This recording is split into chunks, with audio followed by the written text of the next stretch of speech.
When I was a kid, I loved cars. Still do. The 57 Cadillac Eldorado Brougham was the most advanced car in the world. Cost more than a Rolls. Hand-built with a stainless steel roof, cruise control, electric seats, and would you believe, air suspension. American iron. It's a passion Shannons understand. That's why they insure my daily drive, the caddy, my bike, even the house. Call Shannons on 13 46 46. Shannons, insurance for motoring enthusiasts. Gasoline is proudly brought to you by Shannons, insurance for motoring enthusiasts, and the following sponsors. I'm Michael Curzon, producer, creator of Gasoline. Hope you enjoy.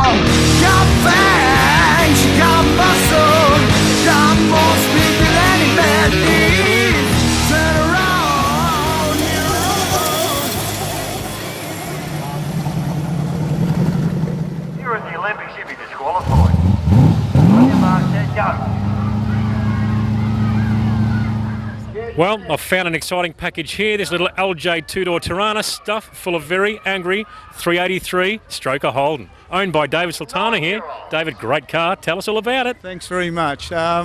It's a Holden 383 with a racing gear stroker. It's running B-cast heads, drivetrain. I've got 5-speed Supra, which hangs on pretty well, and 9-inch with 3.5s rear end.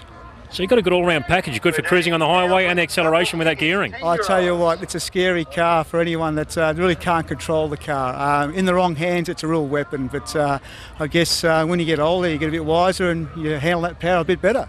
And what sort of numbers has it run out at the drag strip? Yeah, I've been down to Calder Park a few times, and this was street tyres. The car's done 12.4 at 120 mile per hour. Mate, that's 11-second territory, that mile per hour, I can tell you from experience. Yeah, I guess if I put some slicks on the car and take it down there, you'd crack into 11s, no problems. And how long have you had the car for? I've had the car now for 13 years. I bought the car as a roller back in 2000 and completely built the car myself. I've built the engine myself, I've done the tweaking myself, the tuning myself, built the rear end myself, so it's all at home. We've painted the car ourselves, my brother and I, and it's certainly been a project over the years, and we're always getting better at it. Mate, well, it's an absolute credit to you to do all of that work yourself. I really love this car, and thanks so much for talking to us. Thank you, and thanks for the show. Thank you very much. Okay. Well, I've found an absolutely spectacular 68 factory stock Pontiac Firebird here, owned by John Searos. John, beautiful car. Tell us all about it. Yeah, thanks, Glenn. I sourced it out of America a couple of years ago. The guy I bought it from, I was lucky enough to find it. He inherited the car from his dad, who passed away about 10 years ago. And he had it from new and drove it pretty much on the Californian freeways as an everyday driver. And the son inherited it and restored the car. And I was lucky enough to find it. So tell us about that restoration. What sort of links did they go to? As you can see, it is back to the factory colour. So they pretty much went back to bare metal, replaced all the interior. The engine was just a bit of a freshen up. It's the standard 400 with the turbo 400 and 308 rear. So it's a nice cruiser, beautiful cruiser. Yeah. The thing I like about these two is they're not growing on trees, the Pontiacs. I mean, there's plenty of Camaros around, which I absolutely love. My dad owns one. But it's good to see the Pontiacs out there too. It just mixes things up a bit, doesn't it? Yeah, absolutely. With the Pontiac Club, so it's good to see a few more Pontiacs represented around here. So there's a few more coming into the country too. It's just a real cruiser. It'll sit in traffic really nicely, but if you put the foot down, it puts you back as well. So, well, it's a big engine, isn't it? Yeah. In the car, I think it's about 3,300 pounds or something. So for the stock engine, it gets it moving. Yeah. Good stuff, John. Well, thanks so much for talking to us. Absolutely beautiful car, mate. It's great. Thanks, Glenn. Love the show. Thank you. Good on you.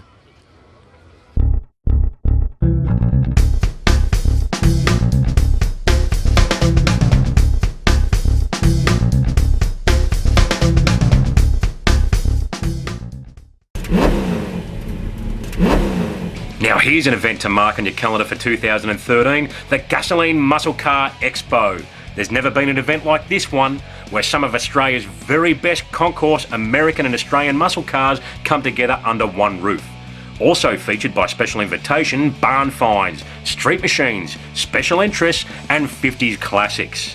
If you have a concourse standard muscle car or any vehicle that you think might be eligible to enter this event, then contact Michael Curson via the Gasoline website. This one is going to be huge. And don't forget, viewers, to look up the all-new Shannon's Club. Shannon's Club is a huge site. It's like a hub for enthusiasts. You jump on there, you can start your own garage, put pictures of your cars up there, stories of your cars, videos, you name it. You'll see people like myself on there, Jim Richards. Click on our garages and check out some of our machines and some of our past machines. It's an incredible site, it's growing every day, so get onto it and have a ball. We're the Gasoline Twins, hope you're enjoying the show.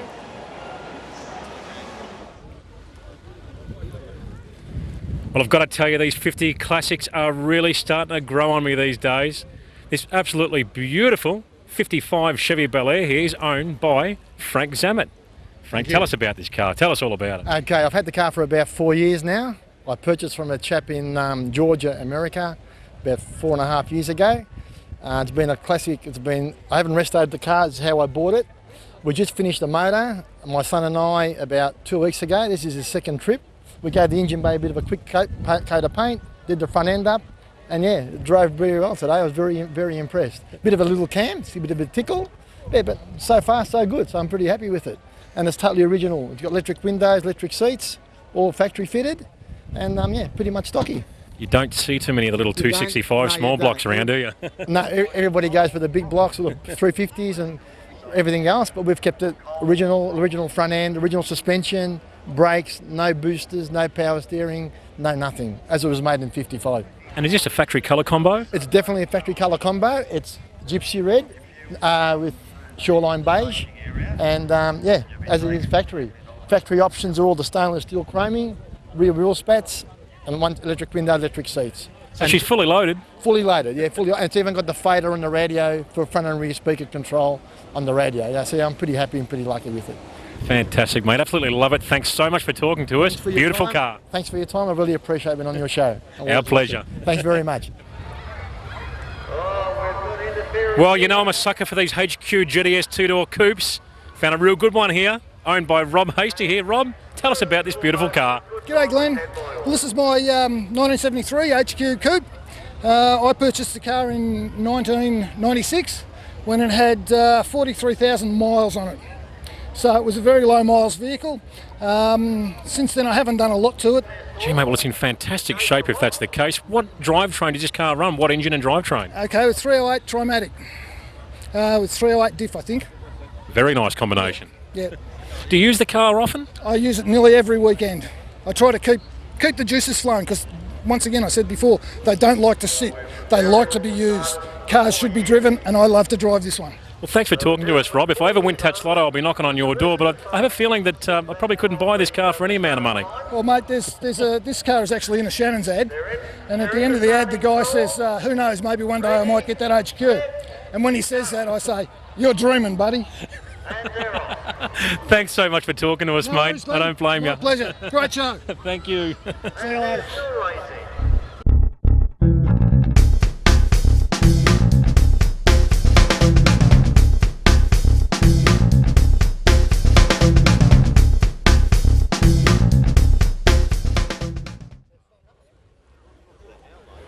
Well, nothing gets the heart racing quite like an RT Challenger for me. Got a 1971 RT 440 Challenger here, owned by Nino Salvo. Beautiful car, mate. Tell us all about it. Thank you. Oh, well, like you said, it's a 71 Challenger.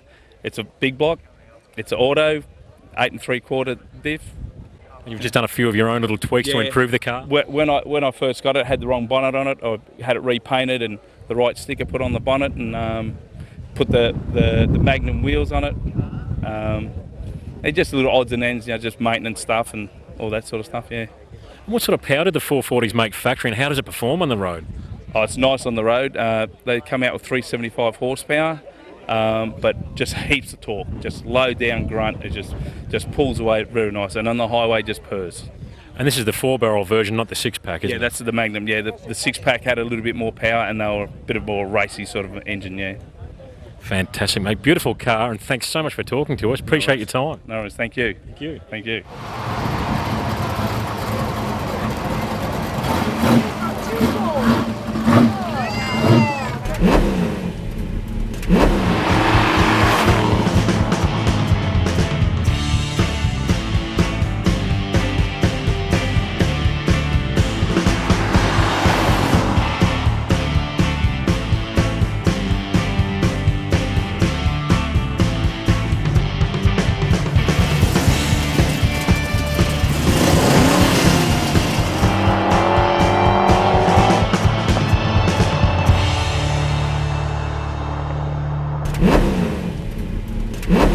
Well, there's no shortage of Thunderbirds here at this show. I found an absolutely spectacular 1965 model here, owned by Charlie Trimboli. Charlie, tell us about this beautiful car. It originally came out of the States. I bought it out of the States, out of California, as a complete wreck. It took us 16 and a bit years to actually restore back to concourse. That's what I call a resto. Yeah, so it's what you see at the moment. It's earned 23, 24 trophies at the moment. So yeah, it's my pride and joy. I call it my wife. So what was involved in the actual build? You stripped the thing right back to bare metal? Yeah, everything back to bare metal. Every nut and bolt, every screw that you can think of. Yeah, back to bare metal, back to original. Cruiser-matic transmission, air conditioning, power steering, electric windows, cruise control, the whole lot. 390? 390, yep, 4-barrel carburetor, yeah. How does she perform, the 390? Are they a torquey sort of a thing? Oh, it's not a torquey thing, it's just a cruiser. Once you get it on the highway, you'd be surprised. It just floats. Yeah, beautiful. Well, mate, fantastic car, spectacular build. It's an absolute credit to you, and thanks for talking to us. Not a problem. Pleasure. Thank you.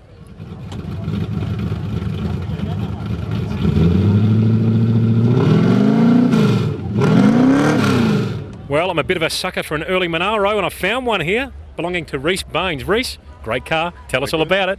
Oh, well, I got the car in 1996, but it was a wreck. I went into a garage and I saw it, and it had no front panels on it. The interior was shredded, had a dent in every panel. Like you'd think it was just ready for the dump. And in fact, when I was going home, I stopped somewhere for dinner, and just as I was pulling off, somebody ran out from the restaurant and said, "Oh, are you taking that down the tip?" So it was in a pretty poor sort of condition when I got it. So over the next couple of years, did a bit of panel beating on it and respray, put a new motor in it, new running gear, and it's good now. So basically built it from scratch? Basically, yeah. I actually did a panel beating course at Richmond TAFE at the time to learn a bit about how to do it, and I painted it in the garage, much to my wife's disgust because of the smell going through the house and all that. But she let me put the new interior, the seats. I was allowed to store them in the lounge room until the car was finished painted. I finished painting on the car, and then I could put it back in. So well, you can't complain too much about that, mate. Is it the Indy Orange? Yeah. It's can't remember the number for it, but it was an original Indy Orange GDS car. Fantastic. And tell us about the current running gear that's in the car now, the engine, and so have we? It's just got a warm 350 Chev. I bought a rebuilder. It's just a standard bore 350 Chev with a nice cam in it, roller rockers, all been redone, of course, all new bearings, so it goes quite well. Turbo 350, which fits in nicely in this model, and a 9-inch diff. So it's a nice combination. I've had it running high 12s at Calder. So it doesn't hang about, mate.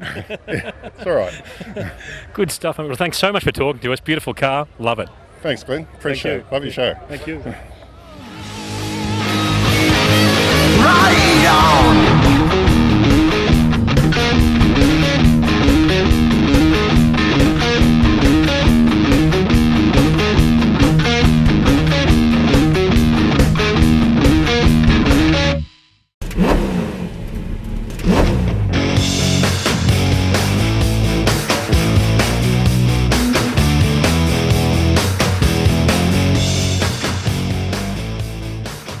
Well, we're back at Rockin Industries, and with over 60,000 high-performance part numbers on the shelf in here, I'm like a kid in a candy store. So let's get into it and check out some of these parts. Now, when it comes to starting that big, bad, angry, high-compression engine, it's very important to have a very good, solid, reliable battery. Now, these Odyssey batteries have been a favourite of mine for many years, and they pack a mean punch, especially compared to the size of the battery. The one advantage of these batteries is they are sealed and maintenance free, but there are many other advantages as well. They can handle extreme vibration, extreme temperatures. They can be mounted in many different ways. The other thing I like about them too, and the main reason I've got one ordered for Project Warhorse, is because you can run them inside the cabin in many racing classes, because they are sealed. So if you happen to turn the car on its side or on its roof, let's hope that doesn't happen, this thing's not going to leak acid all over your head. That wouldn't be a very nice experience, would it? They have a various range and size and weights of batteries as well. In some applications, they actually have a battery that will make over 1200 plus cold cranking amps. That is absolutely insane. Would turn your starter motor inside out, I reckon. Now, being as innovative as always, Aeroflow have also come up with a great option to complement this Odyssey battery range. They've come up with their very own hold-down brackets to suit these batteries. Have a look at this absolutely beautiful polished billet alloy version here. Now, the very same battery clamp is also available here in the black anodized finished. And it looks absolutely superb, I'm sure you'll agree. This is the version I've got ordered for Project Warhorse. The thing I like about them is they're very light and very, very strong. Imagine the weight of this battery. If you happen to have an accident or roll the car, the last thing you want is that battery dropping down onto the roof of the car when you're in that vicinity. It wouldn't be nice, would it? So strength is important and weight is important too, as in all racing applications. You might not want to mount it inside the car. You might want to mount it in your boot area. You can do that. Wherever you want it, it can go. I'm sure you'll agree they're a quality product and they look absolutely superb. The two go together hand in hand. To download your free copy of the Rocket Industries and Aeroflow Performance Parts catalogues, go to the sponsor section at the Gasoline website. Click on the links and download away. With over 650 combined pages of performance parts and accessories, you're sure to find everything you need for your car. Stay tuned for more gasoline.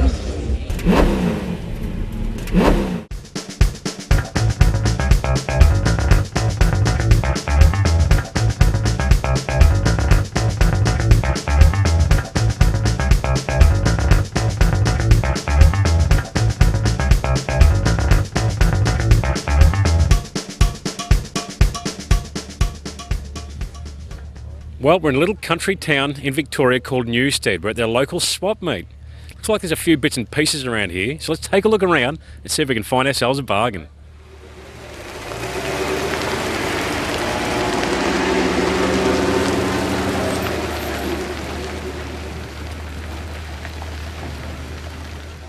Well, I found an interesting one here for sale, this 39 Willys, owned by Simon Allen here. Simon, tell us about this car, mate. This was originally a 39 sedan, unrestored, original car. I bought it about 10 years ago or so and cut it up, made a coupe out of it, and now I've lost interest in it and it's here for sale. And what's it consist of, engine-wise, and what have we? It's got a 302 Windsor in it, it's got a 4-speed top loader out of an XY in it, yeah, I changed it over from right-hand drive to left-hand drive, and everything's pretty much, other than that, there's all Willys. So is it good steel work on the car? Yeah, I did all the body work myself, and I'm a coach builder by trade, so got as far as you see and haven't finished it. Now, you've got on the sign open to sensible offers. Yeah. What sort of offers are you? What would be a starting point for you? Look, I've got no idea. It's only worth what someone's prepared to pay. So, as much as possible. Well, it'll be interesting to see how she goes today and if she sells. Yeah, thanks guys. Yeah. Thanks for talking to us. Cheers. Thanks.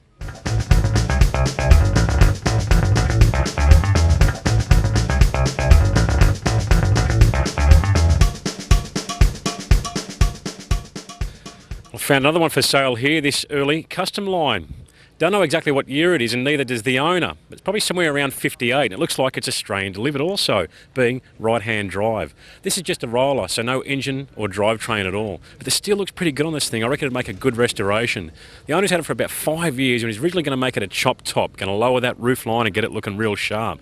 But he's decided to move it on. He's got 5950 on it. I reckon it looks like pretty good value. They're a pretty good thing, these things. My old man used to have one in the early days. It's a great thing, the old Y block used to go like hell. He used to blow the absolute absolute hell out of the gearboxes, strip the teeth right off first gear whenever you do a burnout. So just about every weekend to be changing that gearbox out, but reckons it was a fantastic car and sat on the road real well. This thing here I reckon would be great value for money for someone looking for a budget project to start from scratch like this and build it from the ground up.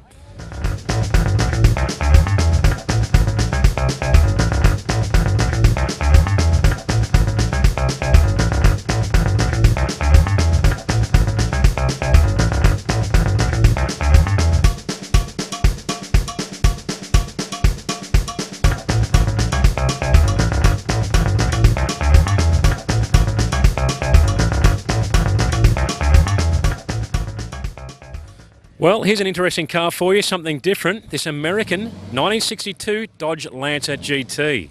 If you look closely, it does actually resemble our Australian R and S Series Valiant in body style, except this is in a two-door version with a different front. So you can see where a little bit of that bloodline has actually come from in the Chrysler, Plymouth and Dodge family. With Bob Lyle here, the owner of the car. Bob, tell us all about this car.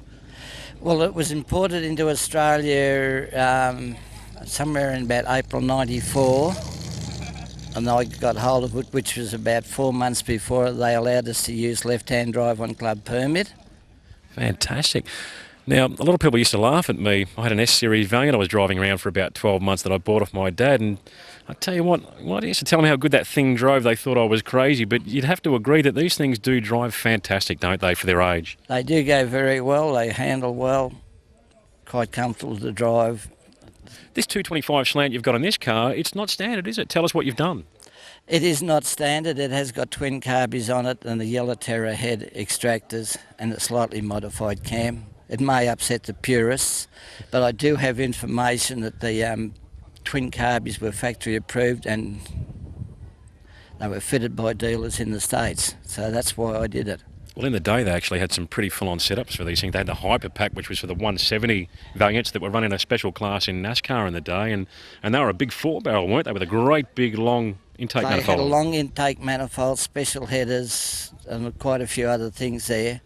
And at the Daytona Speedway in 1960, they were timed at 132 mile an hour out of a 170 cubic inch engine. Pretty impressive. They were reportedly putting out well over 180 horsepower, and this was back in 1960, so... I heard that they dominated so much that they actually ended up getting rid of the class because nothing else could get near them. Well, the first race, I think there was 7 cars. They took the first 7 places, and I forget what the other race was. But after that they banded it because nobody else had raced with them. Well, Bob, thanks so much for talking to us. Very unique car. I really appreciate your time. No worries. Thank you. Well, here's a find here at this swap meet. I found a great one here for sale, this absolute plum of a HD Holden station wagon with a genuine 41,000 miles. It's owned by Glenn Hatfield here. Glenn, tell us all about the car, mate. Oh, well, I purchased the car about 5 years ago off an old lady for Witcher-proof. So I used it on the Saturdays to go do the local catering for the football. That's about the only time she used the car, and she died, and then it sort of got sold, and I purchased it, and I've had it since. And just sort of use it to cruise around to the car shows and whatnot with, and sort of built in a few other cars now, so I don't need it no longer. So it's time to sell it. So I thought I'd just try and come up here today and see if I can sell the car. Well, mate, if someone wants an unrestored plum, then this is the one. And I've got to say, I was honestly shocked that this car has factory paint on it. Yes, it has got the original paint. It's never been touched. It's pretty well rust-free. And it's just a good, reliable car, just a good, fun car to hop in and go drive for car shows and whatever else, what you'd like to do with it. It's just a good genuine car. So it's obviously been undercover most of its life, garaged? Yeah, it's always been garaged, never been out in the open. So since I've had it, it's always was garaged, and the people I got it off, they had it garaged too. So it's just always really just sat there all its life. And what gearbox is it? Is it a 3 on the tree or an automatic? Just a 3-speed on the column. That's about it. Yeah, just original 179 motor and just cruise along. Just nice. Well, mate, what an absolute gem. What a ripper this thing would be. Yep. Respect it, mate, to the hilt. Thank you for talking to us. No worries. Thanks a lot.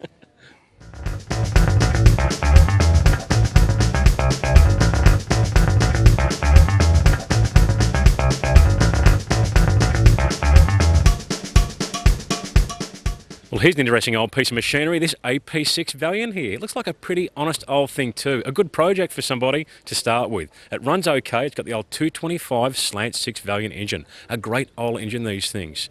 The reason they were called a slant because the engine ran on quite an incline. This gave some advantages of being able to run a low bonnet line to keep that bonnet down low on top of the engine, and also to keep the centre of gravity a little bit lower than your normal standard inline six. It's a big history with Valiants in Australia, starting with the R-Series Valiant.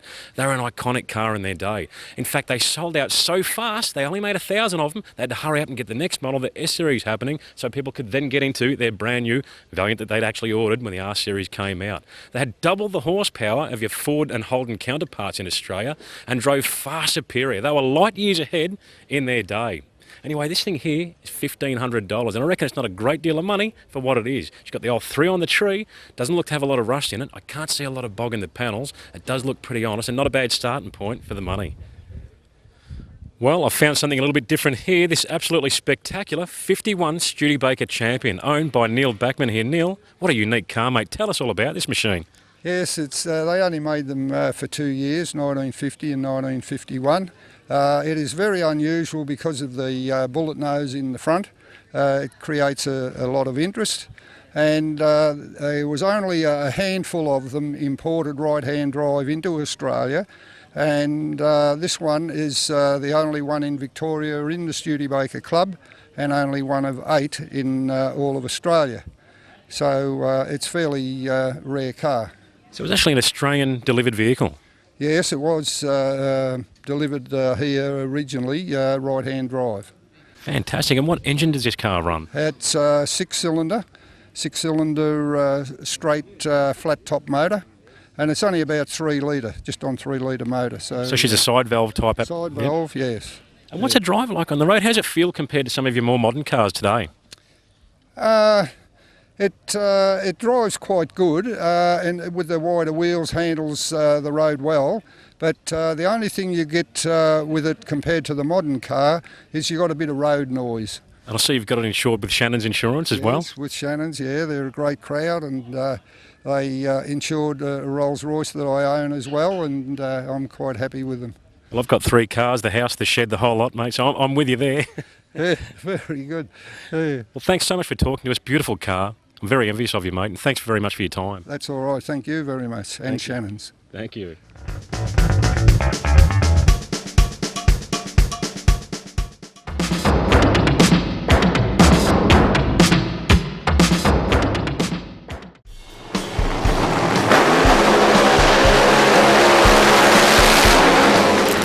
And remember, viewers, if you want to see past Gasoline episodes, go to shannons.com.au. Click on the Gasoline link and enjoy. And remember, this is a whole new season of Gasoline with new episodes every Tuesday night, 8:30 p.m, Australia-wide. Gasoline is proudly brought to you by Shannon's, Insurance for Motoring Enthusiasts, and the following sponsors. I'm Michael Curzon, producer, creator of Gasoline. Hope you enjoy.